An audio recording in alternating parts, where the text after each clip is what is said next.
Welcome, dear students. I am Professor Shubhangi Davange from Pravara Science Academy. This is the third session for chapter Metals and Non-Metals. In first two sessions, we learn about metals and non-metals and metalloids. In this session, we are going to learn about noble metals. Which are the noble metals? Some metals like gold, silver, platinum, palladium and rhodium are noble metals. They occur in the elemental state. Gold, which is 100% pure, is called 24 karat gold. Pure gold is soft.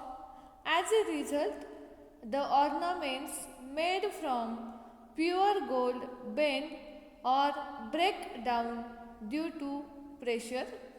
Therefore, goldsmiths mix it with certain proportion of copper or silver. Ornaments are made from 22 karat gold or still smaller karat value.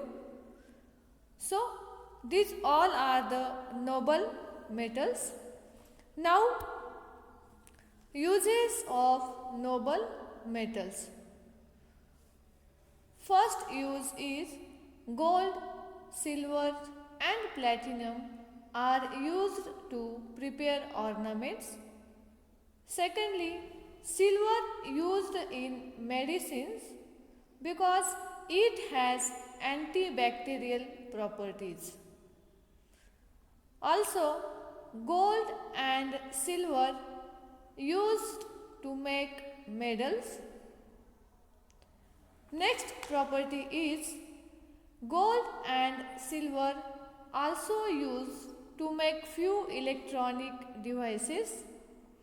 And last use of metal is platinum, palladium metals are used as catalyst.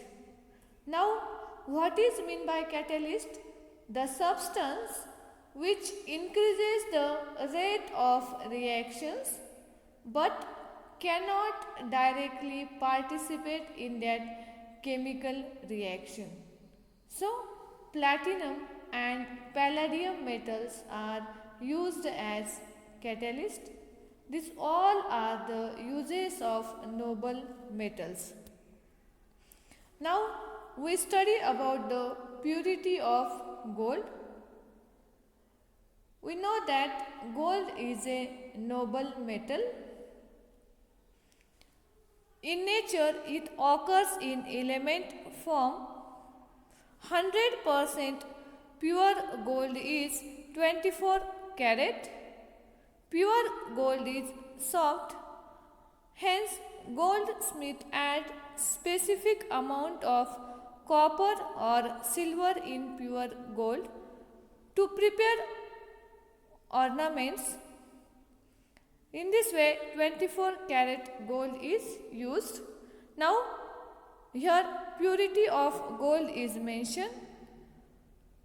24 karat gold is 100% pure. 22 karat gold's purity is 91.66%. 18 karat gold purity is 75%. 14 karat gold's purity is 58.33%. 12 karat gold's purity is 50% and 10 karat gold's purity is 41.66%. Now, corrosion. What is meant by corrosion? Corrosion is a natural process that converts a refined metal into a more chemically stable form such as oxide, hydroxide or sulfide. It is the electrochemical oxidation of metal in reaction with an oxidant such as oxygen or sulfides. Gases in the air react with metals in presence of moisture to form metal compounds. The metals get affected by this process, and in this process metal undergoes oxidation reaction. This is called as corrosion. Now, some everyday life examples of corrosion are: a reddish colored deposit is formed on iron by reaction with oxygen gas. Second, a greenish colored deposit is formed on copper by the reaction with carbon dioxide gas. Third, a blackish colored deposit is formed on silver by reaction with hydrogen sulfide gas. If you observe some silver ornaments, you observe that after some times they having somewhat black color. It is due to the corrosion of metals. Now, how we can prevent corrosion of metals? So, to prevent corrosion of metals, on that metals, layers of oil, grease, varnish and paint are applied. Also, plating with another non-corroding metals is done.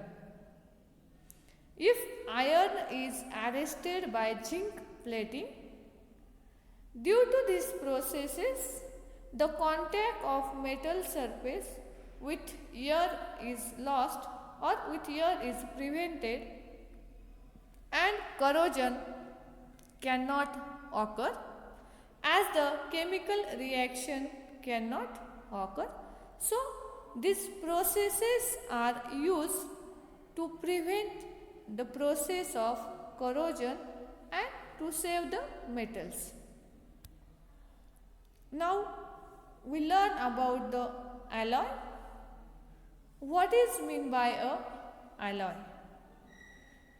So, alloy is a homogeneous mixture of two or more metals, or a homogeneous mixture of metal with non-metals is called alloy.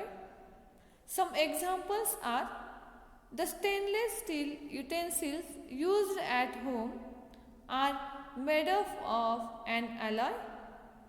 Of that alloy are made up of iron with carbon, chromium and nickel. The alloy bronze is formed from copper and tin. So, these all are the examples of alloy. So, in this session, we learn about noble metals, corrosion, purity of gold and alloy.